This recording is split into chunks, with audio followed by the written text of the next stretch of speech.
Hello there, everybody. God, I wish that was on video. OG just had a moment.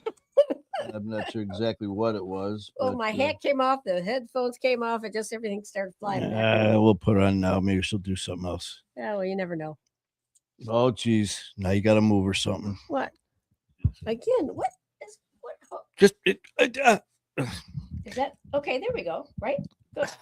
anyways. Yeah. Hi, everybody. Happy Saturday, January the 3rd, 2026. I'm Eddie Vitale, host of My Fight Our War. And yes, that is OG. Yeah. She's finally. I got it together. Yeah. For the moment. Yeah, we'll just wait. He's the star. Okay. We'll wait here and see what happens. I'm just the Gracie Allen to George Burns here. Oh, yeah. People are like, who?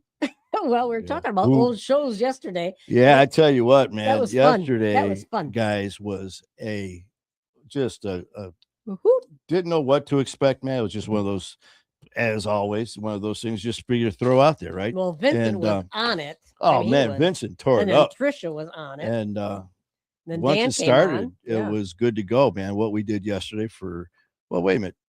I'm talking to myself. Let's see. I love it when people come on and go live, and they're live, and just like for me right now, it shows one. But there's times where all of a sudden we'll have other people that are on watching, and I just don't see them. Mm-hmm. So I love it. You'll sit there and someone will go live, and they're going like this. So it says 2 now. Yeah, they're waiting for some. Amber's on. Amber, we missed you yesterday. Right now, I don't see anything on my monitor. Yeah. But I love it when people are live and they're like, okay. Yeah, I'm just we're gonna wait for people to come on, and they just sit there and they're like, yeah, really.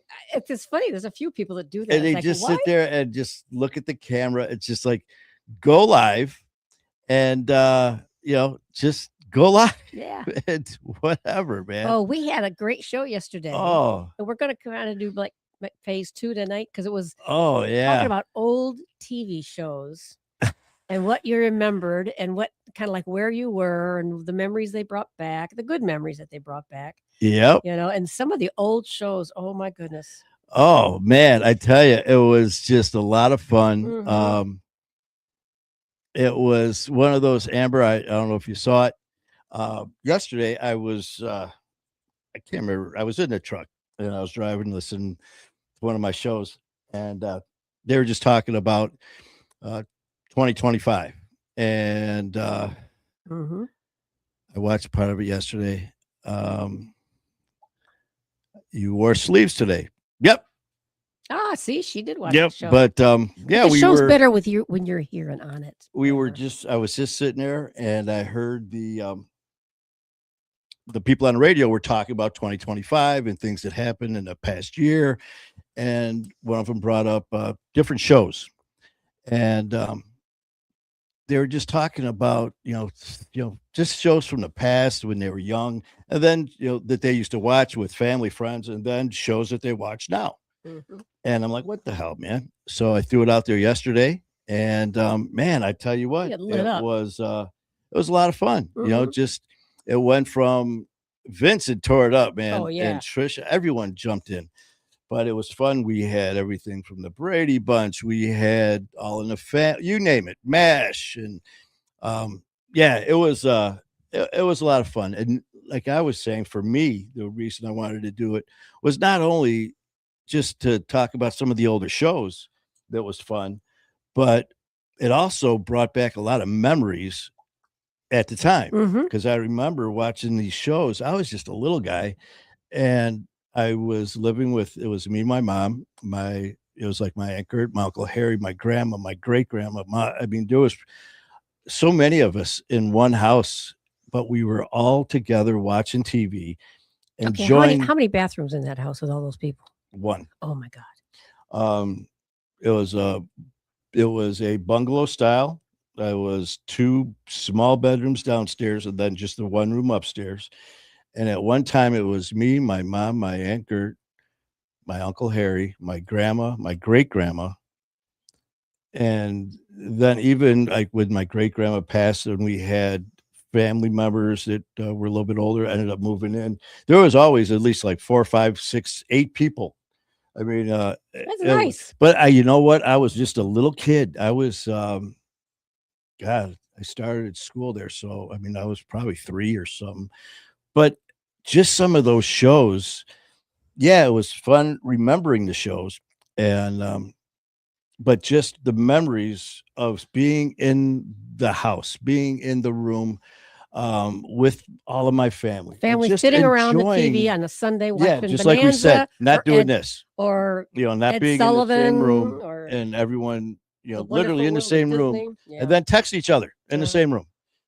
But so I threw it out there just to, and it was just a lot of fun, Yep. with all of the shows, the memories, and then was it Vincent who Vincent said, had a lot of them. isn't he the one that said, what were you doing in 1985? Oh yeah, we're in 1985, and boy, oh boy, I So had to think back. Well, okay, how old was yeah, I? Where and was I? it was basically taking a trip down memory lane, and it was just let's from time to time, because how this is a very focused family. This is a very focused show. We do everything according to plan. By the book. When I say we're coming on at 7, I'll be on by 7:25 or so. But yeah, so it was just a lot of fun, Amber, and with everybody else that was on, and just it reminded me of something that we were told. I remember we had a few people that said that watched the show for the first time, and then came back and watched it again, and caught a few different shows, and said that the one thing they really liked about the show is it's basically just a lot of involvement, not only from us. Man, I got Cat hair? Susie, but it was just Excuse me, dog hair. I apologize. don't call her the C word. I won't either. Don't call Susie the C word, man. She's a DAWG. Mm-hmm. But I've had so many people say that they enjoy the show because we're not just going to sit there and talk about one thing and that's it. Day in, day out, we're going to discuss stuff when needed. When people are guests on this show, it's all about them. I've said it many times. When we have a guest who's going to give their story, I host the show, but they're the star of the show. Just like when we're doing this, host the show and all that, but you guys are the family. You bring. Oh, Donald's on. Okay. Yo, Donald. But it's because of you guys. And actually, it's a couple of people that I've heard say they find it fascinating how you'll be talking about something and whatever, but then they'll look at the things and they can tell that the family is talking to each other. Yeah, we'll bring up something, not necessarily ignoring you, but no, they're talking, we'll like bring saying hello to each other, and we'll bring up something, and then someone will acknowledge it, and then someone else will acknowledge that person, and maybe bring up a memory or a comment to that person regarding the same subject, but about themselves. And that's, I brought it up before, where we had, I can't remember his name. It's when I first started bringing guests on. He was nervous as could be. And this is before we went live. And I remember telling him, because we were talking about hunting and up north in the woods. And as soon as he said that, I said, man, I go, for me, I just love being out in the woods. I love sitting by the fire. I go, there's nothing like deer camp and, of course, hunting and all that. But being there with people you just love, being up there with family and friends, and being out in the woods and sitting by the fire and just talking and reminiscing about old times, new, things that you want to do. And I go, you know what? So I told this guy, I said, that's what you think of when you're on this show, that we're just family, all sitting around the fire, just, reminiscing and enjoying each other. And I was watching him on the monitor, and you could see he was just like, he took that breath, and after the show, he really liked that, man. He remembered that, and so that's what we do. And like I said, it meant a lot because this is people from other shows who said the same thing. Who like what you do? It's like what we do. Different. It's all of us. We can't have this without you guys, of course. So definitely appreciate it. Tracy, Amber, Gary's girlfriend is Tracy. And thank you so much for. She's reaching out to I was everybody, just gonna say, because giving Amber, them a I'm nudge. getting a little better, because from day one, I was always told you're supposed to always ask people to please go to Caleb. How you doing, man? I was always told when you're on, make sure you ask people to please go to YouTube, go to TikTok, do all this, subscribe, share, and I never do. It's just like, first of all, you guys know, but Amber, thank you so very much. You and Jacqueline and Heidi and Caleb, And Caleb doesn't work on Trisha. Fridays or Saturdays. Wow. Normally you're here getting ready to go to work. Yeah, so it's this is Glad you it's could just a join lot of fun, man, and it's very, very enjoyable. So it's Saturday. Yeah. It's Saturday, and we've got one half of the Shenanigators. So it's gonna be some shenanigans Yeah, going 'cause on, Jackie showed especially up when Jacqueline shows way up too. late yesterday. And of course, another big shout out to Jacqueline, who is a day older than yesterday. Yeah, She yeah. where's Jacqueline? Where's the birthday birthday girl, girl, that's right. Donald? I know. Yeah, and you know what, Amber? I missed it as well. She popped on here and told us. Amber, Manny sang happy birthday to her. Just saying. Yeah, I sang happy She birthday. goes, I hope you guys all celebrated. And see it. OG was like, God, don't sing. Do you need some chapstick? What's going on? Yeah. Here. But no, I'd rather just sit here and Just- pick my lip and and spit let it skin bleed? all over. Yeah, Well. bleed. It'll be good live TV. But yeah, Amber, because that's one thing that's a thing that we do, me and my mom, every birthday. First thing in the morning for my birthday, I'll get a phone call from my mom. And as soon as I answer, my mom sings happy birthday. And for my mom's birthday, same thing. And do I sound terrible? Of course I do. But you know what? I did it anyways. I'm going to continue to do it. So unfortunately, Jacqueline had to hear my rendition of happy birthday. And in the background, you had to hear OG saying, don't sing it, just say it, which is great for your confidence. So anyways, almost maple syrup month. Time to get cotton candy. Donald, you the man. And Donald, again, I want to thank you very much. Here we were just talking about our up north and our campfire and hunting and all that. Donald has been just really putting a smile on my face with your posts. Donald's been posting Dan, you're on deer time. hunting, ice fishing, and the pictures are just awesome. Even the ones showing, I don't know if it's like your lanes or your by your blind, but just seeing those, I tell you what, man, it just, again, memories. And I really like it. Vincent yesterday, between bringing up all these amazing shows and stuff that we were talking about, I was telling them how it was so much fun for me in so many different ways. And it was not only bringing back the show, but the memories of the family and friends that were around me at the time. And Vincent made a comment about, what do you say, like precious memories or something like that. And that's what it was about. Oh, look, and Donald's going fishing tomorrow. Get it, man. Ice fishing. Please be careful. In 3 minutes, give or take. What's 3 minutes? Dan said, how late am I? Oh, Dan, you know what? You're always on time. Whenever you show up, it's the right time. But yeah, so Donald, good luck fishing, and keep those posts coming, because I love seeing those. Look, Donald wants to go to Minnesota to try fishing. Boy, you really do want to get on that ice, don't you? Oof. Oh yeah. Get a little ice shanty. You probably can rent one, I'm assuming. How's it going, Manny Vitale and the family? We are good. Tyler Thomason. Oh, wow. We got Tyler, the man, the myth, the legend from Knocking Out Addiction. I still didn't get a chance to see the show, but I will check it out, Tyler. Donald, it's been very cold. Yes, it has. But Mhm. for us here in Detroit, we getting a little dusting here, some snow, and it did drop down the temp down into the low 20s, and it's going to be that way. What did it say? Saturday. It's going to be Sunday, Monday, Tuesday, and then Wednesday and Thursday. It's going to be in the 50s, Mm. and then Sunday going to drop down into the low 20s.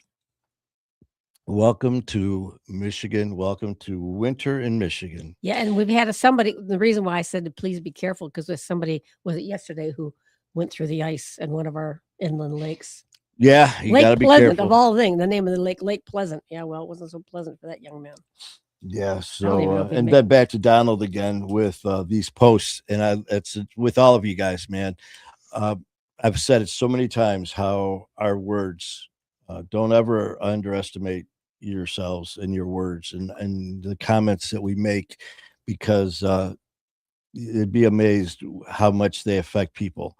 And not only that, but pictures bring back memories that maybe you would never think. Just like when I see Donald's, man, uh, of him being out in the woods for deer season.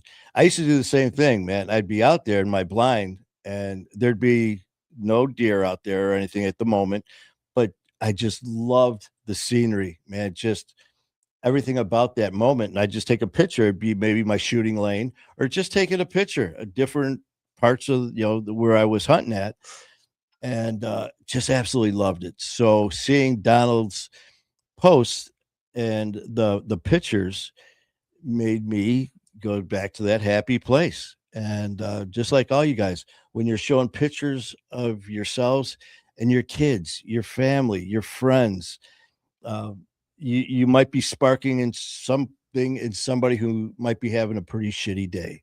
Maybe they had something happen and seeing your post or your picture of you and your kids, you and family or friends or maybe doing something, whatever. And that person who's having such a terrible day all of a sudden sees that and without saying a word, just by seeing your post, you change that person's whole outlook. Mhm. So please keep it going. And Oh, Jonathan's driving, listening and driving. uh-oh. Be careful. Um Jonathan's fine. Donald, my quiet time. Yeah, that's one thing about and I don't want to just focus on one thing, because we go all over the place here. But when I'm out in the woods, man, it is so quiet at times. I remember talking to somebody about hunting, and I said, "You're out there. It is so quiet that it's actually seems loud at times." And it seemed very obviously weird as hell to say, but it was just like you could hear every little sound. I mean, it's something where you could be out there and a little tiny field mouse could sound like a big ass buck charging through the woods. And Donald, I know you can relate to this, but I've been out there, and when you're hunting, you want to get out there early. And yeah, no one can see that. You're on freaking camera. She just leans over. She's got all these snots hanging out of her nose right now. She's like, nobody will see because I'm leaning over behind this sunflower. Look at the buggers. Oh, Oh, it's not funny. Well, then I'll leave the room the next time I have to blow my nose. But Ugh. anyways, Donald, like I said, you can relate to what I'm talking about. And anyone who's been out in the woods, but when you're out there hunting, you want to get out there very early before sunup. So, I mean, you get to your spot, you turn that flashlight off, and you literally cannot see your hand in front of your face. That's how dark it is. Mhm. And it's so damn cool and neat. But at the same time, you're sitting there and you're out in the middle of the woods, can't see a thing.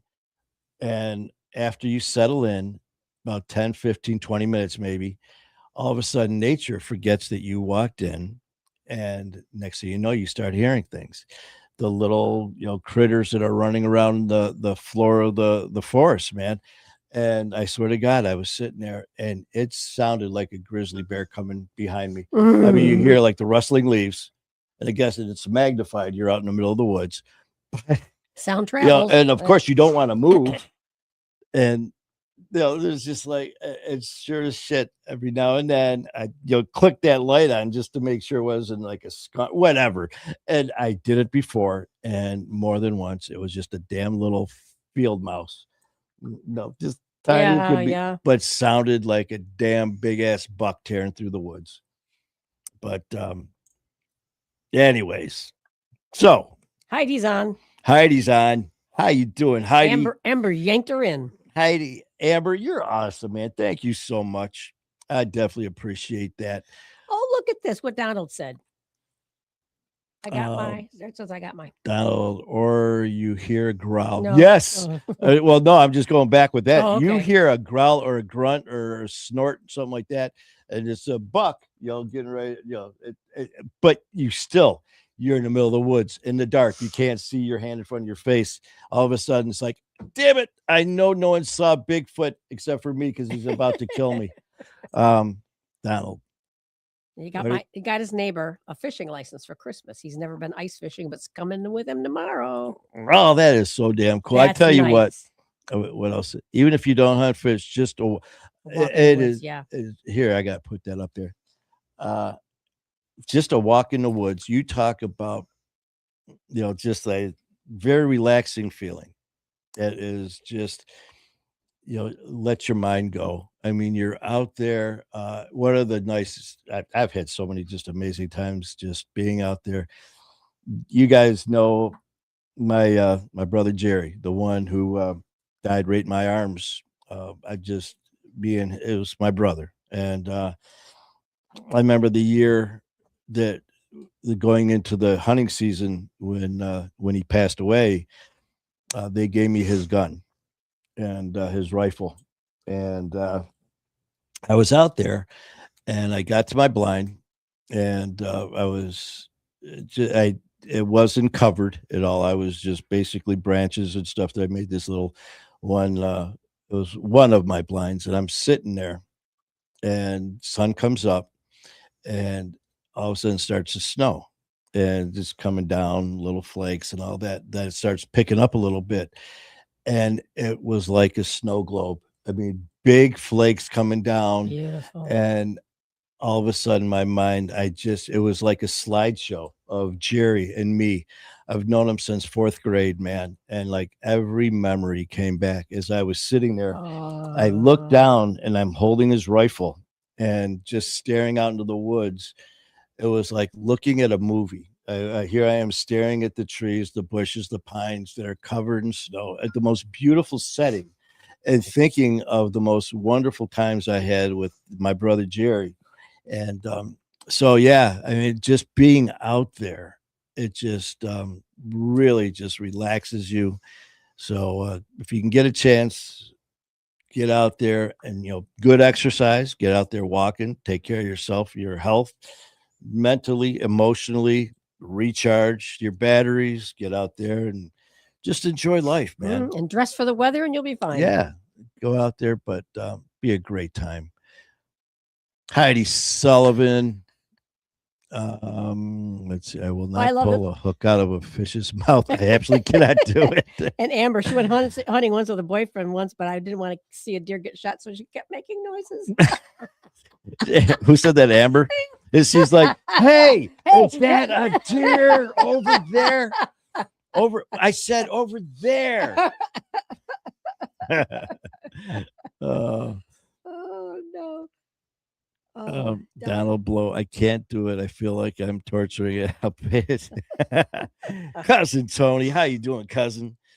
You know what? Since we're all just sitting here chatting a little bit, I'm going to bring a little knowledge. And what is that, you might ask?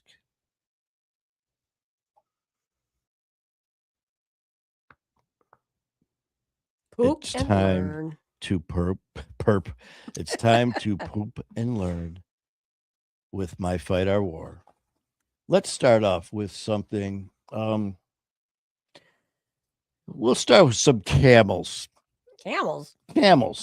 People always say, camels store water in their humps and all that stuff. It is not true. No, it's not. Despite the myth, camels don't actually store water in their humps. The humps are made a lot of fat, which Mm. helps them survive long periods without food. Camels stay hydrated because their bodies are incredibly efficient. They can lose up to 25% of their body weight through sweating without getting dehydrated. Their blood cells are also oval shaped, which helps them keep circulation going even when water is scarce. So the next time you're sitting there and someone says, "Do you know anything about camels?" You could say, "Yes, I do." So, how's that? And from there, we will go to, let's see, I'll only do a couple. Yeah. Um, Well, here's a Here's one, okay. turtles. I Oh, said this the other day, but this is another one of those facts, people. If you never know, you're sitting around and someone says, "Hey, Amber, did you know what turtles can do?" And Amber can go, "Well, yes, I do. Did you know turtles can breathe through their ass?" And how is that? Well, I'm glad you asked, Amber. Turtles have a special ability called chlorocal respiration, which allows them to absorb oxygen through their ass. This comes in handy during winter hibernation when they are underwater for long periods. While it might sound like a party trick gone wrong, it's actually a clever survival tactic and one more reason turtles deserve our respect. speaking of ass, Donald responded to Amber so that he'd shoot her in the ass if she did that to him about making noise for the deer. Don't say ass, say rectum. Rectum Oy, shit, it oh, killed ouch, him. ouch. Oh, and here we go again, Amber. If anyone asked about, well, Amber, do you know any facts about wombats? And you would say, a wombat? Why, of course I do. I learned this on My Fight Our War. And that fact is wombats are the only animal known to produce cube shaped poop. That's right. Their intestines contract in a slow, uneven rhythm that forms flat edges instead of round ones. This helps the poop stay put when marking their territory, which is important in the wild. Scientists studied it for years and still agree that it's weirdly impressive. You're weirdly impressive. He's got a look, Donald. He's got all those bookmarked. You see, he's been doing studying. No, see, I just love because there's Donald. I could just hear right now. He's like, he's got all of those marked, and we've only gone 5 minutes. Now, We've started the show, and he's got bookmarks. And cousin Tony, hey Amber, did you see that? What cousin Tony just put? We need some jokes. Well, we are kind of in that pattern here. Strange facts. Strange more than facts. jokes. So if anyone else wants to pop in here with a strange fact they know about wombats, Or about any other. pandas. Yeah.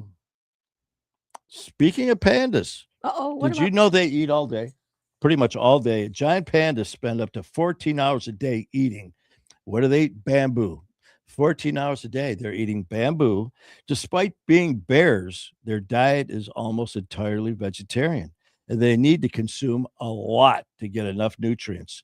They can eat over 10 kilograms of bamboo daily. Most of their day is spent chewing, napping, and then chewing some more. It's a very slow and peaceful lifestyle. Mm-hmm. Okay. Things gave me a plenty of shit to talk about to my psychiatrist on Monday. Amber, if you walk into your psychiatrist and say, "Did you know what?"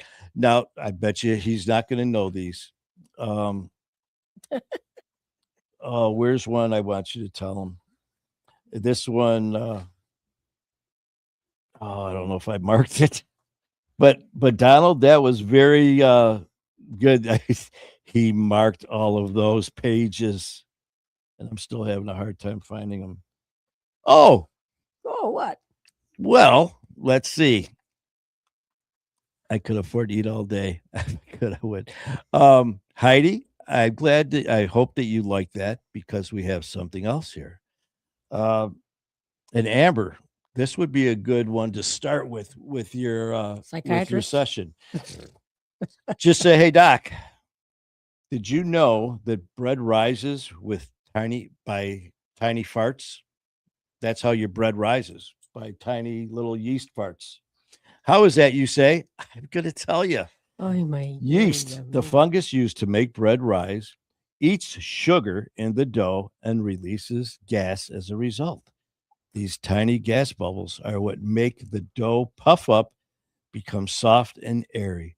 So, yes, your loaf of bread is full of millions of microscopic yeast farts. Delicious, fluffy, and slightly gross, just how we like it. So, there you go. We had ribeye tonight, Donald.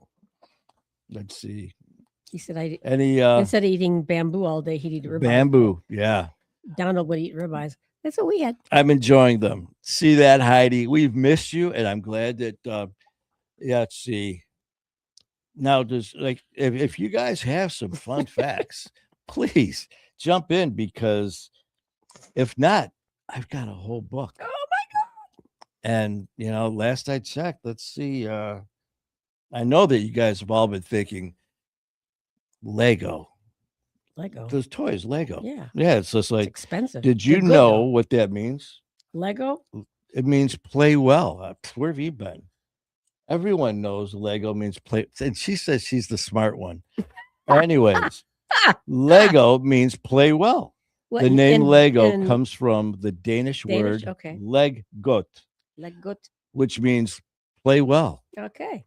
The company started as a wooden toy maker in 1932 before inventing the plastic bricks we know today as Legos.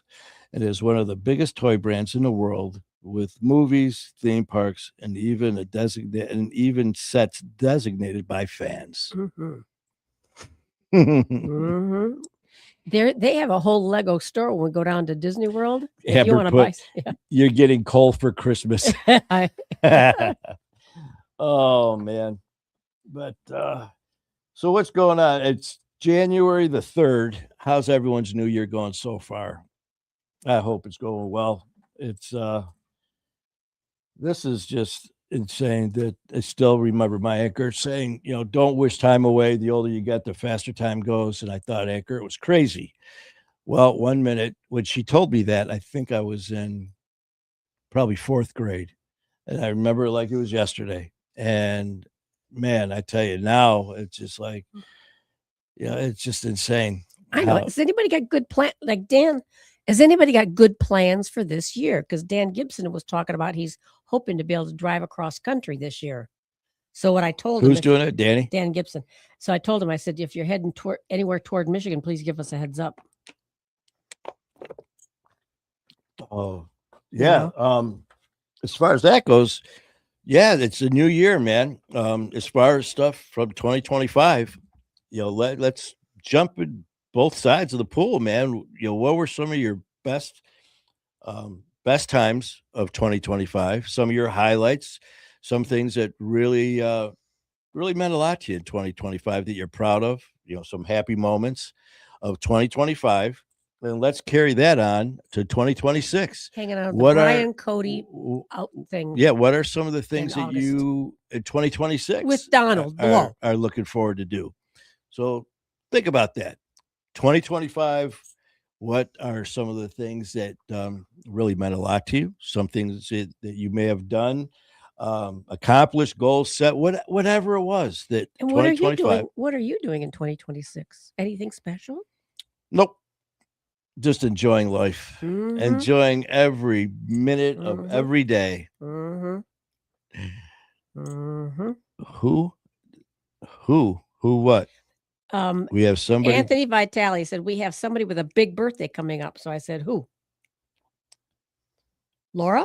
Manny sobriety or you? Date.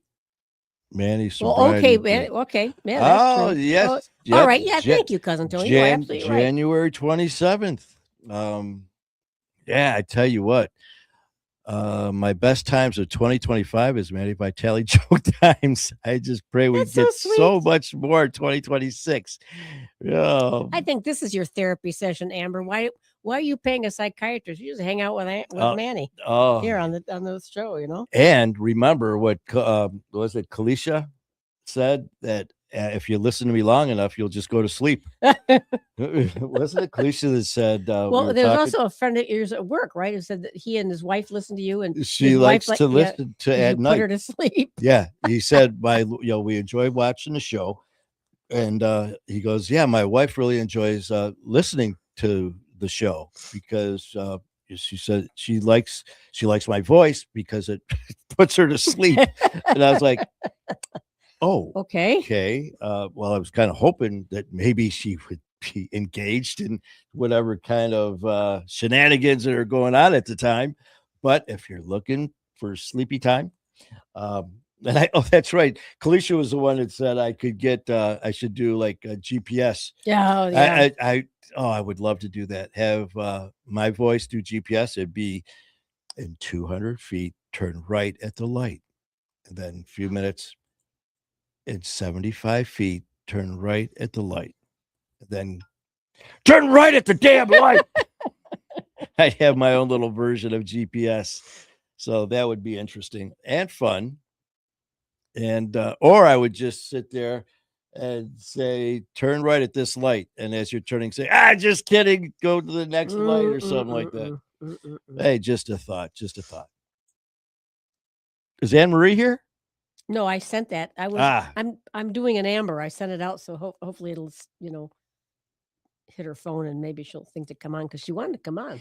Yeah, and what I wanted to do is I wanted to send her the link, but still having issues. I was messing with it earlier, and we were able to get it to Coach that time with a lot of trouble. And so trying to figure out what's going on with that, but we will figure it out, get it straightened out, and be able to get some people on here to jump on. And but as of now, hey, we're here. And with what is going on? What is going on, Amber? I have no idea. And Cookie she's in the house. And Cookie, you're in New Jersey, right? Hey, New Jersey's in the house. Oh, I'm trying. Oh, it was funny too. Was it Danny or I think it was Danny yesterday when Jacqueline popped on after she got done with her birthday dinner, and she was telling us, she had seafood for her birthday dinner, and it said fiery shrimp or fiery crab, and as soon as I saw that, I was like, "You had fiery crabs." I didn't say a word, but I think wasn't it Danny? No, but you brought up an old story. Yeah, but wasn't it Danny that said sounds painful? Yes. Leave it to our family. But that was a very nice. That was Cousin Tony forgot your sobriety date. January 27th, cuz January 27th. Is that when they discharged you from the hospital? Or is that when you entered the hospital? Yes, and yeah, I don't remember. It was a little blurry at the time. I guess so. You're in. But actually, I just saw that pop up, and well, not that, but on the shorts for YouTube, and I was actually a guest on my own show. We were in New York. We were in New Milford, not Ridgefield, Connecticut, at our studio, and our producer Matt Cronin we flipped. And he was actually hosting, and I was the guest on my own show. Mm-hmm. And that was one of the clips, and it happened to pop up today. And I played it, and there was actually two of them. The one was the stabbing, I think. Yeah, the one was when the fight when I got stabbed, and the other one was when I was in the hospital, and Dr. Death told me. Of course, you've got 6 weeks to live and everything that went in with that. And then all of a sudden had them, after 7 days of blood work and all these people entering my room and not telling me what's going on, on the seventh day, Dr. Death was at the foot of my bed. And it's on My Fight or War on my page. It just was kind of funny that it popped up today. And that's when he just started laughing and smiling at me. I was like, what the shit? Here you are sending me home to die, and you're laughing at me. That was I tell you what, a very, nothing can prepare you for that. What hospital were you in? I was at Henry Ford, Maine. He's on a on strip the called the boulevard. Boulevard. On the boulevard. Starting to lose my voice, so I'm going to jump on that before it happens. Henry Ford, Maine. I started out at Henry Ford Macomb on 19 Mile between Garfield and Hayes. I was only there a very, very short time because as soon as they did my labs and everything, I really, at that point, everything kind of was very blurry. I kind of blacked out at that point. But they told my mom and my family that there's nothing we could do for them, and we're sending them to Henry Ford, Maine. And I spent the next month there, and 15 days of it in ICU. I coded twice, and they brought me back. And I'll never forget being in ICU, and all of a sudden, I just remember hearing a lot of yelling. I remember hearing a lot of alarms going off, and I remember the doctor literally grabbing me this close to my face, yelling, how basically what I wanted, how aggressive care do you want? And I was going out. He kept yelling this to me, and I literally had enough left in me I was comprehending what he said, and it was just, but I didn't understand why he's asking me this. And I remember saying, do everything you can. Well, and I'm thinking to look at you, because were you about the same size? I mean, you're always very muscular, right? Well, I because wasn't you would have been a challenge for them doing. Well, he CPR. was just young. I mean, so he's Well, asking you're me, probably already intubated anyway. what do you want done? And I was just, again, just very confused about why is he asking me about, and it still didn't compute, but I just remember saying, do everything. And I literally could feel myself just fading. And right before, the last thing I said before I went out was, unless the only thing that's keeping me alive is plugged into a wall, let me go. And he repeated that again. I'll never forget that. He said it again. And he said, is that correct? I said, yes. If I'm just plugged into the wall, let me go. And from what I understand, they worked on me, God knows how long. And they went out and told my mom and my family my intentions, what I wanted, because they were out there and of course had to deal with all that. So it was, there was an episode on Chicago Med one time. I'll never forget it. It was an episode with this guy woke up and was having issues, really bad headache or something, and his wife brought him in to the hospital. Well, they're talking, and of course, okay, we're going to run a few tests and this, that, and everything else. And it's one of those things where they come walking back in, and he's laying in bed with his wife at his side. And they say, we got your results back, and you have a tumor, and this tumor, it's malignant. And not only that, there's absolutely nothing we can do. We can't do chemo. We can't do radiation. We cannot do surgery. There's nothing we can do. And I can't remember. It was like, you've got a month to live or something like that. I remember watching that episode, and it literally, I froze. Took you back. And not because of that part. It's because what happened next. He sat there looking at the doctor. And of course, there's crying and no, this can't be. There's got to be something, which was one thing I did say to the one doctor. I said, please, there's got to be something you can do. And she said, I'm sorry, there's not.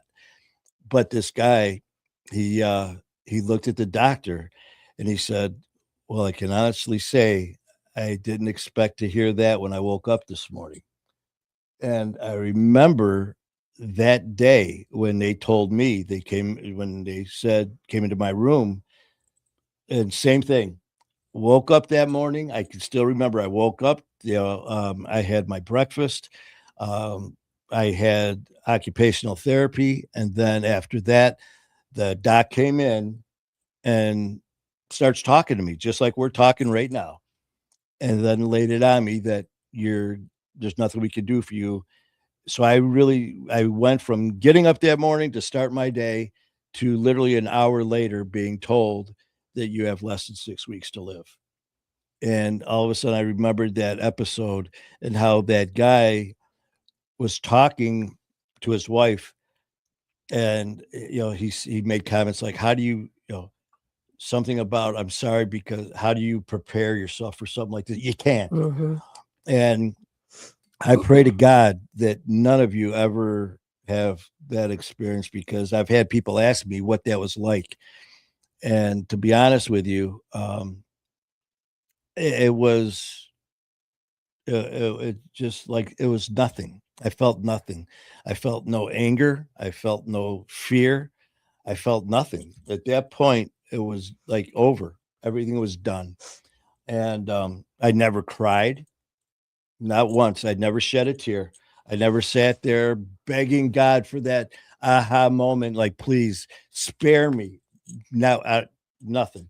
And, and then even afterwards, when, 7 days later, when they said I was going to live, um, it was amazing because, I've had people say, were you afraid? And I said, the only time I was afraid is when they said I was going to live. And they're like, well, what the hell do you mean? Because it was followed with, don't even think about looking at alcohol. Don't Mhm. ever. And I remember, how am I going to live? That's all I know. Without I mean, drinking. and I Yeah. remember at that point being scared to death. Mm. How am I going to function day to day? And I remember thinking to myself, I'm going to be in the basement, living like a troll, watching TV, never coming out. Because I remember thinking this. Yeah. Here they're Yeah. telling me, Manny, you're going to live, and I was Hooray, terrified. right? Hooray. Here, Manny, you're going to be dead in 6 weeks. Oh, and it was just the opposite, because I was like, how am I going to go to a family function? How am I going to go to a sporting event? How can I go out with my friends? Because that's what we do. That's what Mhm. I do. Mhm. And like, there's no way I can go through my life. Without a drink in your hand. Man, was I wrong. And I tell you what, I remember thinking to myself, and there's no way I'm going to be able to do this and be happy. Mhm. Man, I tell you what a what changed that they came back and said you were good. Amber, what happened was they came in, like I said, and told me, not only did they tell me that there's nothing they could do and I had less than 6 weeks to live, they had hospice Mhm. come in, and they said, hospice is here. They are going to, they're going to take over your care. They're going to, so, next thing you know, there's hospice.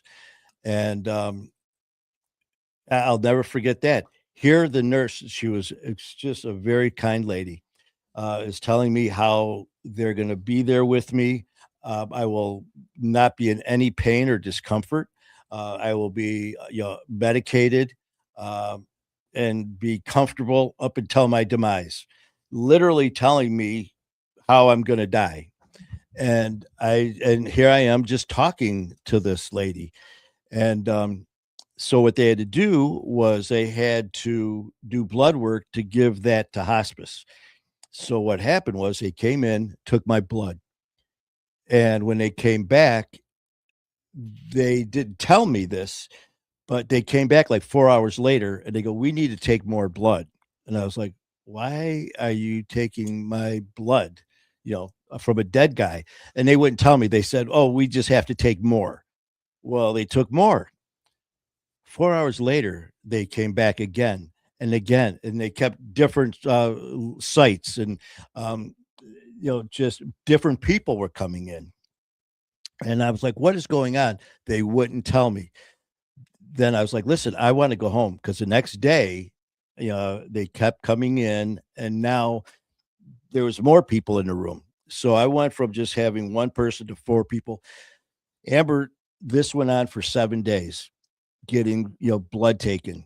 And they're telling me that there was a holdup with hospice. They're just basically giving me bullshit. Mm-hmm.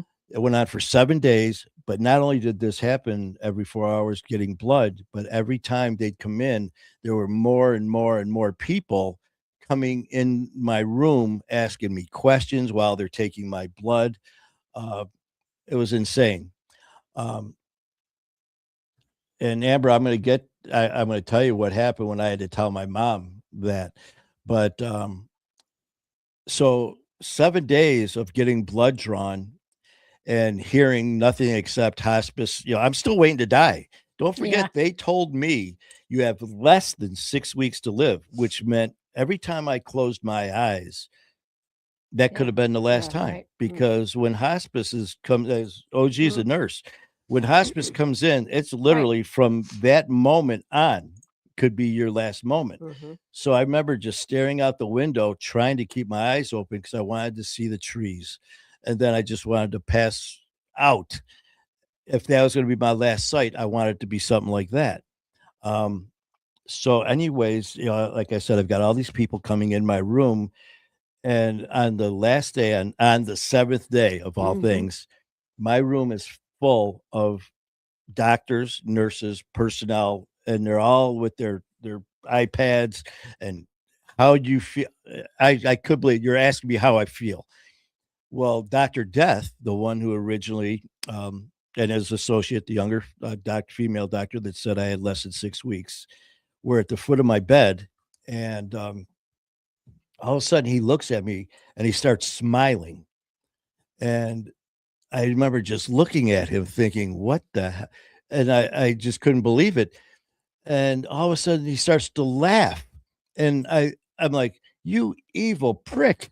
You're sending me home to die and you're laughing at me. Well, he starts laughing more. And even the younger female, she's looking at me, and they look at all these people in my room. They are all laughing. And I was like, maybe I'm already dead. I'm thinking, am I dead already? What the hell's going on?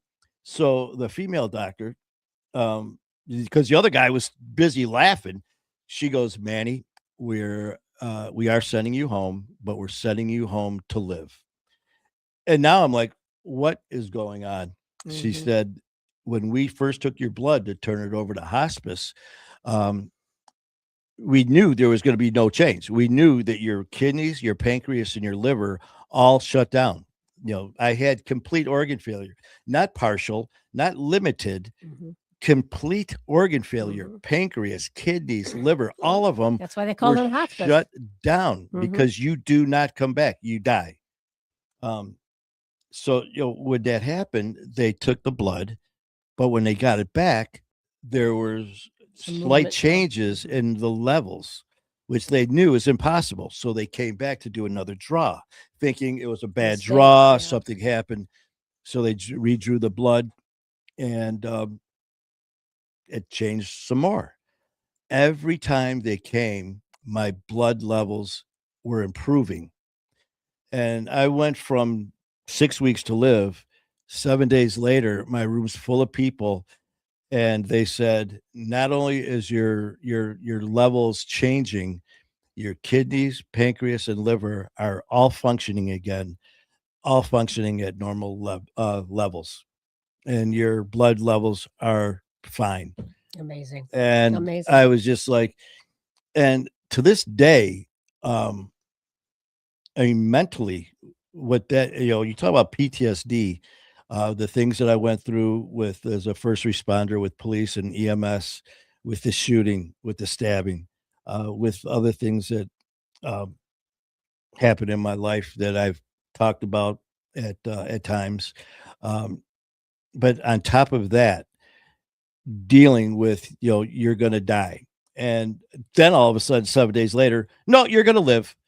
I mean, for 7 days, every time I Whiplash. closed my eyes, Mental whiplash. I did not know if I was gonna open them again. Mhm. Um, Scary. but Amber, to go back to what, about my loved ones, it's funny you say that. Well, not funny, but when I was told that I had less than 6 weeks, the one female doctor, she goes, "Do you want me to stay until your family gets here?" Because I'm in a room by myself. They came in and laid this all on me by myself in the hospital and then walked out.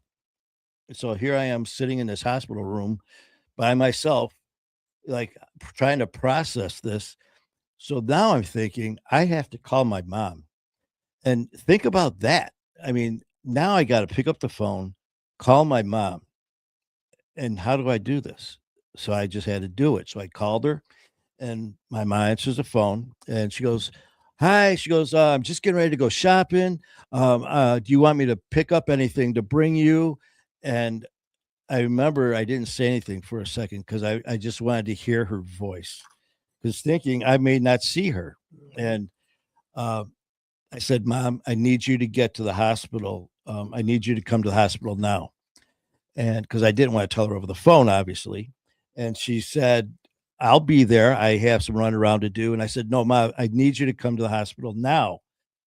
And she was like, "I will." She was getting a little aggravated with me. She's like, "I'll be there as soon as I can. I'm going to do this first." And I remember being a little firm. I was like, "No, you need to get here right now." And no, she didn't know me at this time, Amber. Um, but I remember telling her, my mom, "You need to get here now." And I made it very, very firm, aggressive, and I ended up hanging up. Well, now I'm thinking, what do I tell my mother when she walks in the room? You know, how do you tell your loved one, your mom? How do you tell your mom this? So she comes walking in, and I remember, uh, it was her, my aunt, my a friend came in, and I remember just the only words I could get out were, "I'm sorry, I have to leave you," which made no sense to any of them. They're all thinking it's the medication, I'm hallucinating, and so then I asked to talk to my mom alone, and I said, "I'm so sorry. I have to leave you." I said, "The doctors said that because of what happened, I'm in complete organ failure. I have less than 6 weeks to live." And she didn't even blink. Didn't even blink. And she's just staring at me. And by this time, the other family came in and they thought that I was hallucinating or something like that. They're like, "We need to talk to the doctors." Well, the doctors were right there. The doctors came in. They said, "No, there's nothing we can do for him. Unfortunately, he is in complete organ failure. His and he's got less than 6 weeks to live. There's nothing we can do. Hospice is taking over his care." So of course there's a lot of tears and stuff going on, but not with mom. She is just taking stuff out of the bags and putting it on my tray. She goes, "So do you want this? Do you want that?" And I was just like, "Ma, we got to talk about this." And she's still just, and I go, "Ma, I'm so sorry." I go, "We need to talk." And then she goes, "No, no." And she said, "It's not up to them. It's not up to the doctors. It's up to God above when it's your time." And that's it. And that's Drop all the that was mic, that you was know? all that was Boom. said. That was all that's all she Gives me the said. chills when you say that. Now, Ugh. meanwhile, the doctors, hospice is there. The other family, they're there, and hugs and tears and crying and stuff. They didn't believe it either until the doctors were right there saying, "Yes, she's not going to make it." Um, so that was a very,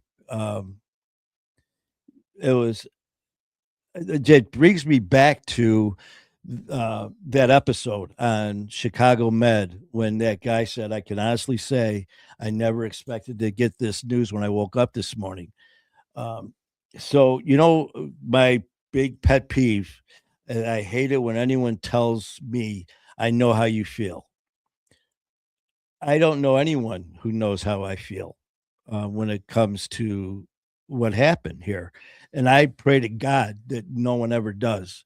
Uh, because as OG knows, as a nurse, when hospice comes in, Mhm. you're done. Yeah. And They don't send you to hospice just for the heck of it. They're expecting that you are yeah, so on your way out, you know, as they say. to go through that is something uh, it's a very strange feeling because I do every now and then we'll have people, especially when I'm doing shows, will ask me in depth about these questions. Um, how did it feel? How did you feel? What I mean, and these are all questions that when you're being interviewed because of what we do on this show are questions that it should be answered. Mhm. To not only help others but to help me as well. But to this day, I really don't think of it as a big deal. Um, it just doesn't. I don't know. Like, oh, gee, when she first heard the story, she was just like, especially being a nurse, she's like, there's first, if you have one organ go down, you're in Mhm. trouble. When Mhm. you have All all of them, 3? you're done. Right. And, for me, it's just like, well, it's like, I've had the doctors come in, Manny, this is a miracle that, that you're alive. I don't think of it that way. It's just like, no, it's just, whatever. No, I mean, you don't come back. I can't tell Right, you how many right, right, times right. doctors kept coming in after the fact because they kept me another week. Um, and all these other doctors were coming in that actually came in from out of state. And it was a very just insane time in my life. Mhm. And I never in a million years thought something so terrible would turn into such a blessing, which is all of you, which is my fight, our war, His which is therapy. this is. I mean, sitting here talking to Mhm. you guys, and sharing what I just shared is it's hard.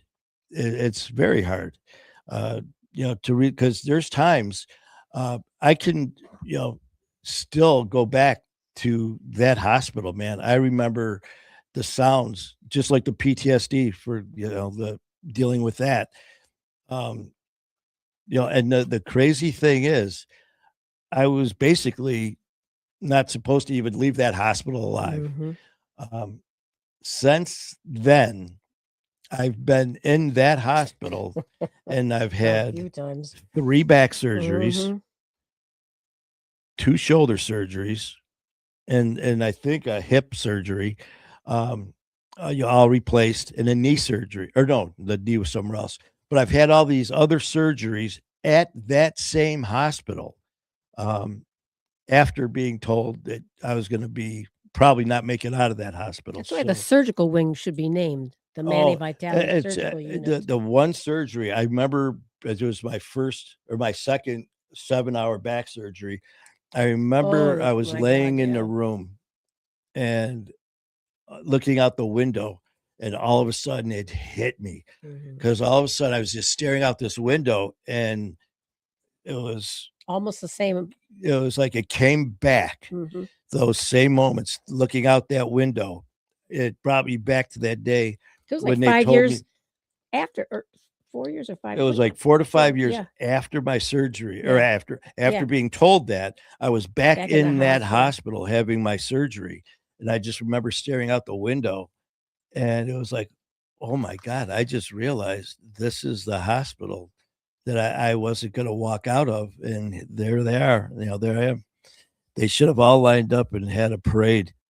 Yeah, you know what? I think they were just glad to get me out of there. I mean, I went from the medical bed unit Mhm. to ICU 3 times, and like I said, coded twice, and Mm, mm-mm. and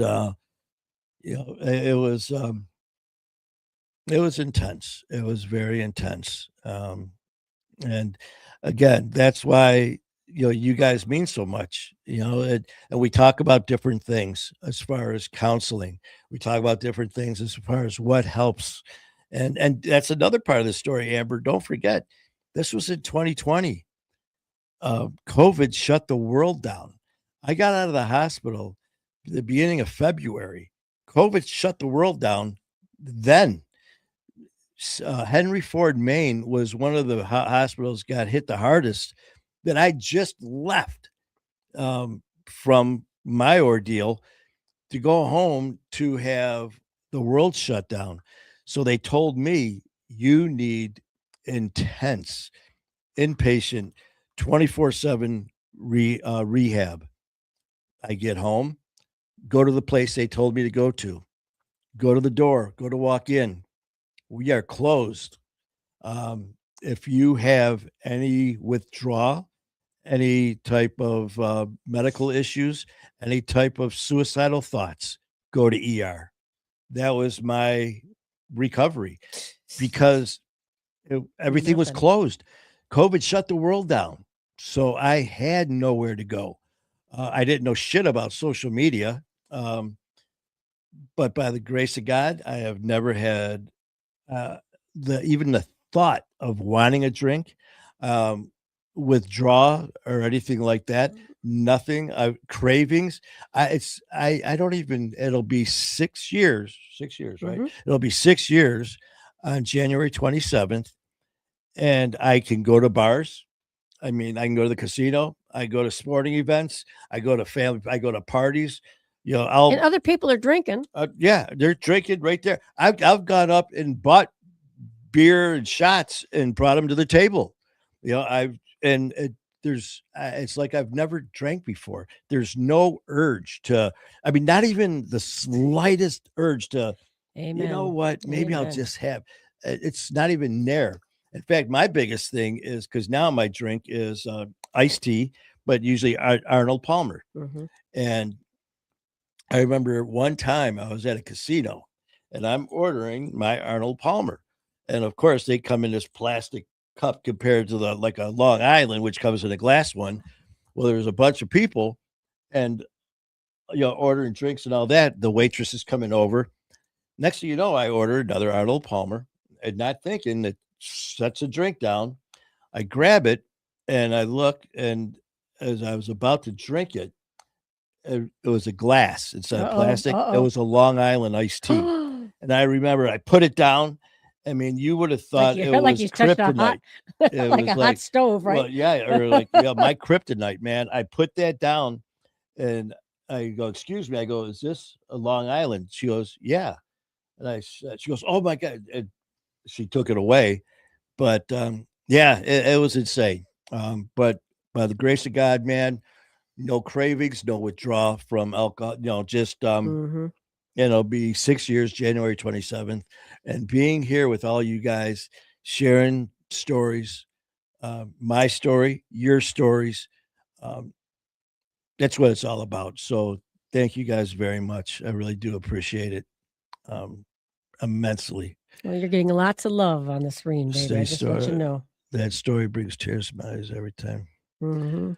Well, I love you, cuz you can't get rid of me that easy, man. They've Um, tried a few times. He's had a number of yeah, things go wrong, I like I said, I That was had just the major one. Well, yeah, that kind of. one nurse that came out when I had my arm cut Sepsis. open from sepsis. Uh, the doc or the nurse that came out to do the wound change, wound care, he's looking at my history. And this Oh, must guy, I'll must never read forget like him. a He looked at me, he said, Manny, I don't know if you're a religious person at all. And he goes, I am. He goes, looking at your chart and looking at what has happened, he goes, you shouldn't have been here numerous times. He goes, Mhm. I don't know what God has in store for you, but it's something. He goes, don't blink.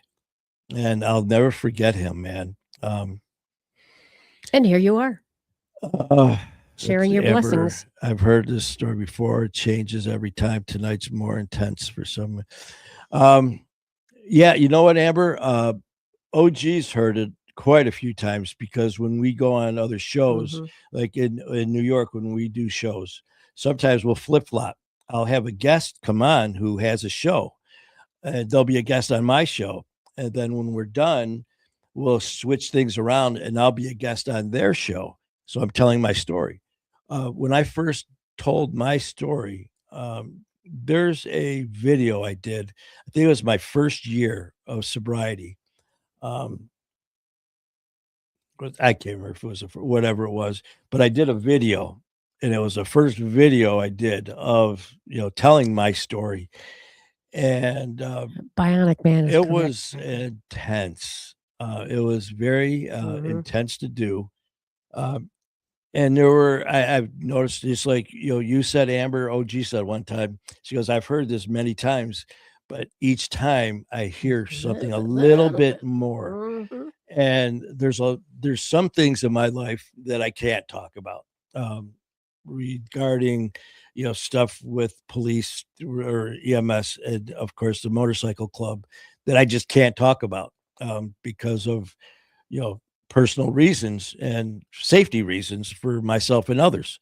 Um, but there have been things that I have talked about, in the previous stories, that I've told, because I feel it's time. And there are little parts of my life that I didn't think were, important at that point, that it was, and it is. So I feel more comfortable sharing those. And so that's why, Amber, you're absolutely right. And I could tell the same story tomorrow, and you may hear even more. Mhm. Um, And she said, "What brought you there initially?" what 'Cause happened you were yellow in the basement, was right, or the something? day before, that I actually went to Maine. Um, my eyes were yellow. Just my eyes. The eyes were shade. They were glazed over, and which is of course jaundice. Mhm. Um, within not even 24 hours, by the next morning, I was yellow from head to toe.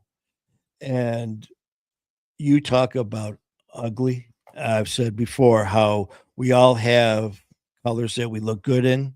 There's certain colors you look good in. Yellow is not my color. Mm-mm. In fact, just recently, my Aunt Linda was one of the family members who was there with my mom throughout this ordeal. Uh, we were talking about this. God, I can't remember what day it was. It was just recently though, and my aunt was talking about what happened, and she said, I'll never forget. I walked right by, because I was out in the hall. They had me standing and walking a little bit. She walked right by me. She said, she didn't. She goes, I didn't even recognize my nephew. She goes, you were glowing. You were so yellow. Mm. I mean, Your liver was giving up. it was done. Um, you know, there's no pictures. There is a picture of me at my goddaughter's birthday, and that was months after. And I'm still, I mean, you could notice the picture. I'll have to try to find it. Um, but my color is still not quite, what it should have been. But that just goes to show you how, I mean, for my aunt to say she walked right by me, I mean, yellow as can be. And so what happened was I woke up, um, and I don't remember a lot that evening, except I somehow was making some noise, and I was staying at my mom's at that time, and I woke her up, and I remember falling down into the bed again, and the next thing I remember was EMS was there taking me to the hospital, and that's how this whole ordeal started. And from there, Henry Ford, Macomb, and then the next month or so, Henry Ford, Maine, and that's almost where I never walked out of. But it was something that, like I said, I keep going back to that Chicago med. How that guy, and when he said that, you only have less than a month to live, Mhm. and yeah, I never expected to hear. I can honestly say I didn't expect to hear that. So yeah, Ooh. it was Amber, to say yellow. I mean, to my aunt, like I said, we talked. It was insane when she brought this up the other day, and it just so happened what you just said that, she couldn't even recognize me. Sorry for the questions, but were you going through withdrawal on top of all that? The thing is, I probably was. Hmm. Actually, I had to have been. Yeah, because But I was in such bad. I mean, I was literally dying. they were giving them Dilaudid. So my pancreatitis was so bad. How I, that's another thing. For those of you who have ever had pancreatitis, it is so painful. Here I am, in that shape, and I was still in that much pain that they started me on Dilaudid IV, and just pumping me with. So he probably went through withdrawal, but the Dilaudid hid the. And I didn't even withdrawal realize it, and plus, I was, like I said, just so out of it. I was hallucinating from like the liver failure. They said all the enzymes that were going to your brain. Your BUN must have been. Yeah, they just said that you're way high. And way high.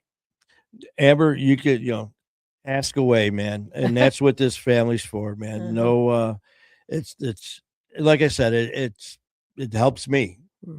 This is part of my therapy. But just if the liver's gone, I mean, you can be dead for that. But yeah, just have all liver. 3. And here I had liver, pancreas and kidney all shut down. That's why, to me, it's just like, okay, it happens.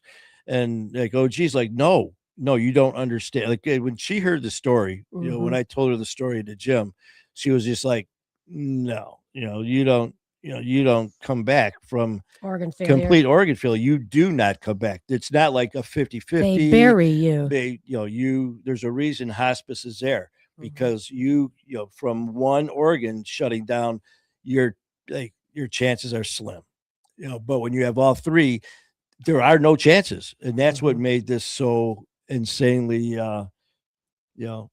just incredible to go through. And that's why when I tell this, people will look at me like they'll ask me, do you feel like it's a miracle? And I'm like, but it's me, and I don't feel any different.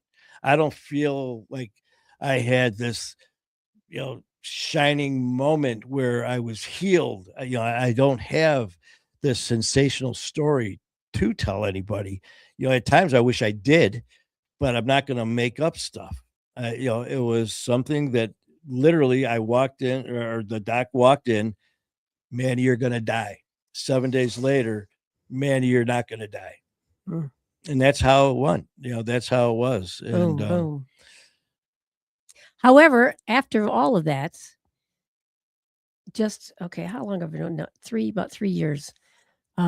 His kidneys were still a little slow. They were up to normal, but they're slow. But see what he's drinking? He's drinking water. I've irritated him enough to drink more water. So now his GFR, if you know anything about the kidneys, that's the number that you want to take a look at, has gone up, and his kidneys are like a normal. It's beautiful. Yeah, the kidney. There was an issue. Latency with kidneys. The docs are still worried about. They still, every time I have anything done, they make sure to check on that, because they that could turn into something. But it's gone. But your GFR's up. Yay! And it's weird now, because any little thing that happens now, it's just like, oh, okay, because you kind of, like, for me, like I said, this whole thing, I don't feel any different as far as this, what happened, as far as the whole, all the series of events that happened. Like I said, with even afterwards, I mean, the room was full of all these doctors that were coming up, just staring. I mean, these are doctors that came in from out of state, that are like, how are you feeling? I can't tell you how many times I was asked that. And this was right before they told me I was going to live. I'm freaking dying, you idiots. The nerve. You're going to be done in 6 weeks, Manny. So how do you feel? Yeah, really. How do you think? I felt better. Yeah, I've had better days. Yeah. Okay. Now, you were drinking for a long time, but how long were you drinking heavy? That's another funny one, because Brad McLeod, the host that I did my very first podcast, his was just a radio. It wasn't audio as well, or video as well. And I did his show. And I remember we were talking about this, and It was about people when they're talking about drinking, and when did it become an issue? When did it go from just socially, just a social event A to daily. being a serious issue? And I go, well, when someone tells you, well, I had this problem, but it didn't start until then.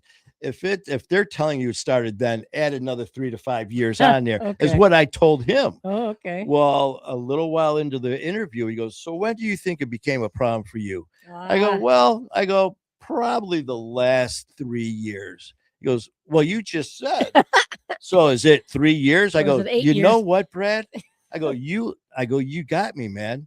For me to sit here and tell you that it was maybe the last 3 years, no. I go, you're absolutely right.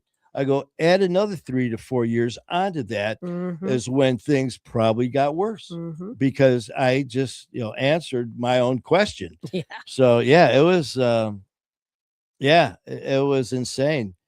I don't think if you were ever said or I didn't hear you say You you try to try to quit. quit at all. Did you try to quit before? Oh, did I try to quit before? No, actually, what I did do is I would walk into I went into a AA meeting after I went and bought a pint and took a few big gulps before walking in. And I only went in there to grab a few brochures. That way I could take them home and look. Yeah, I went. Here's the brochures and the pamphlets. So no, I Yeah. actually never did Mm-mm. attempt to try beforehand. Before my organ said, "Well, now you're going to quit." Well, who told you to go to the AA meeting? Was your mom Oh, it was or my not well everybody? my the family. My cousin John. We had a few talks. I actually did have a intervention one time, which I was very unhappy with. I'm not going to sit there and tell people what to do.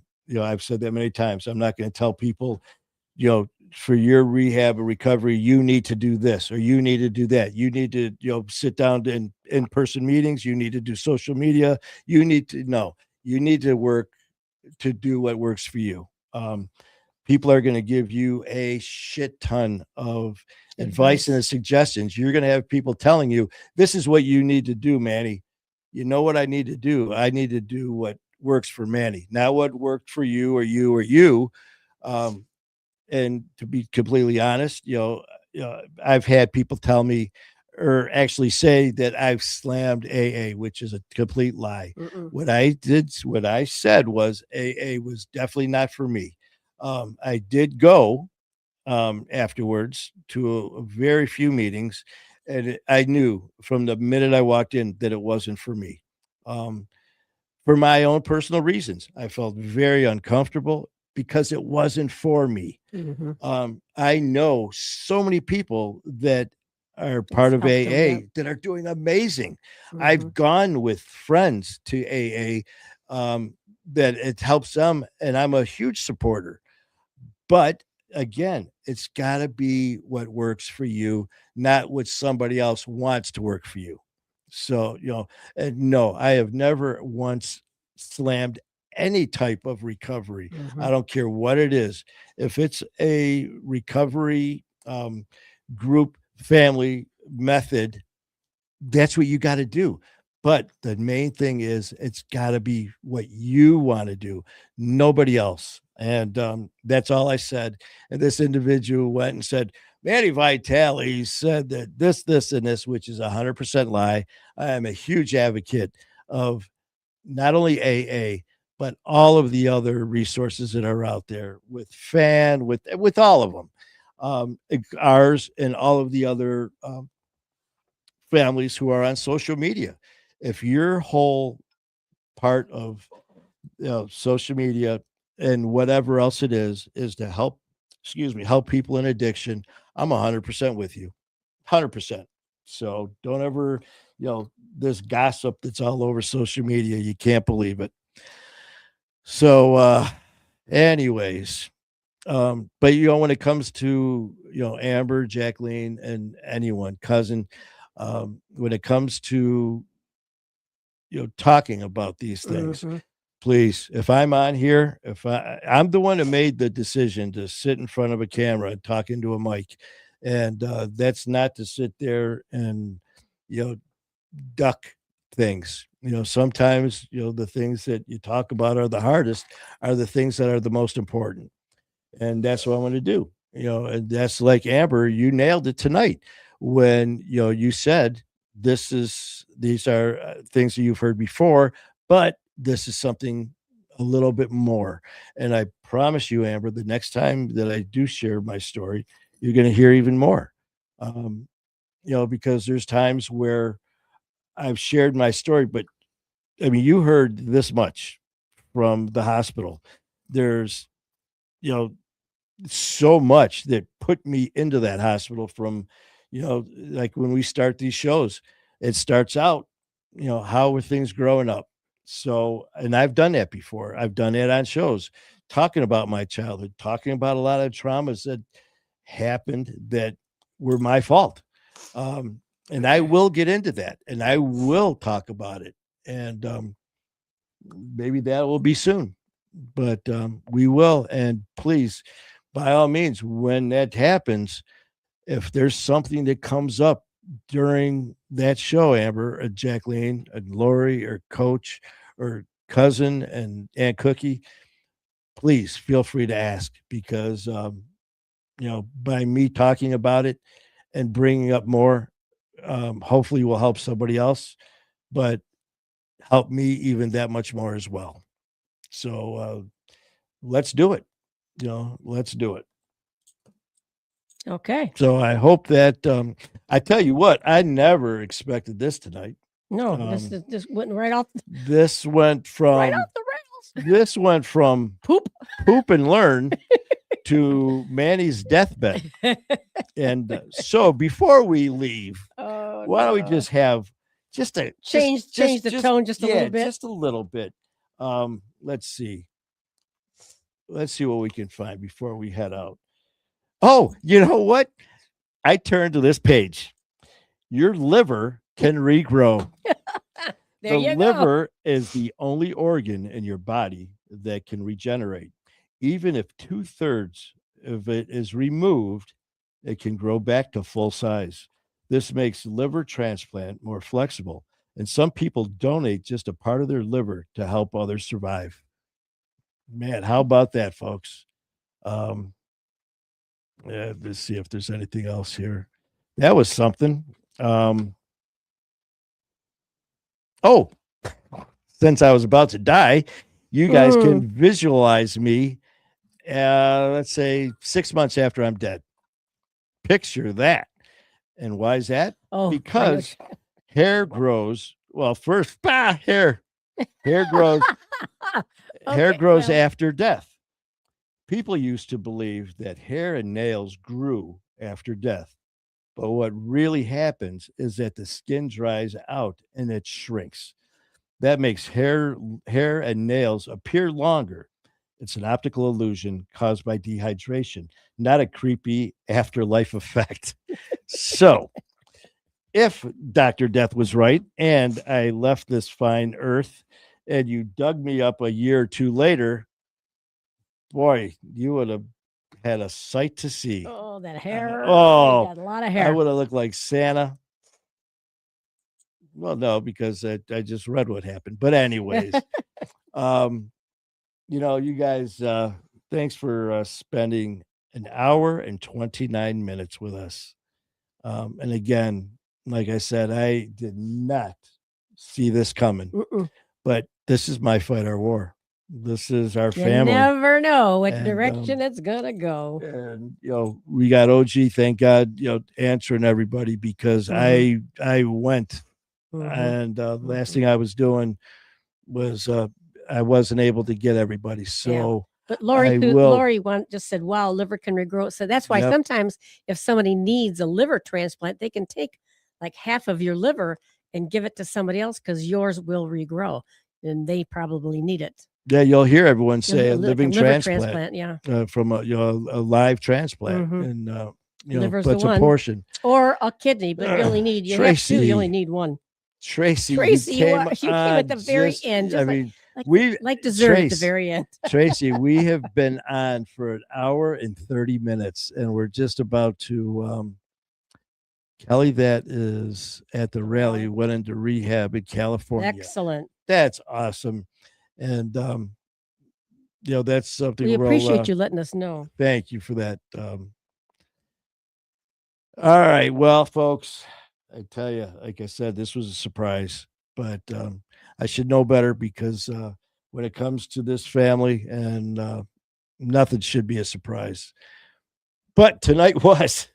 So you guys have a great night, and thanks for sharing this time. Mhm. And we will be chit chatting again very soon. Mhm. And Probably Monday. when we Tomorrow with your mom. yeah, we'll be hitting this up again, and we'll be discussing a lot of things. And like Amber, we were talking about, the questions need to be asked. Mhm. So we will discuss them. So until then, have a great weekend, and love you guys so much and appreciate you, every single one of you. And just remember, now more than ever, man, addiction's only word. It's not a death sentence. And keep fighting the good fight. Love you guys.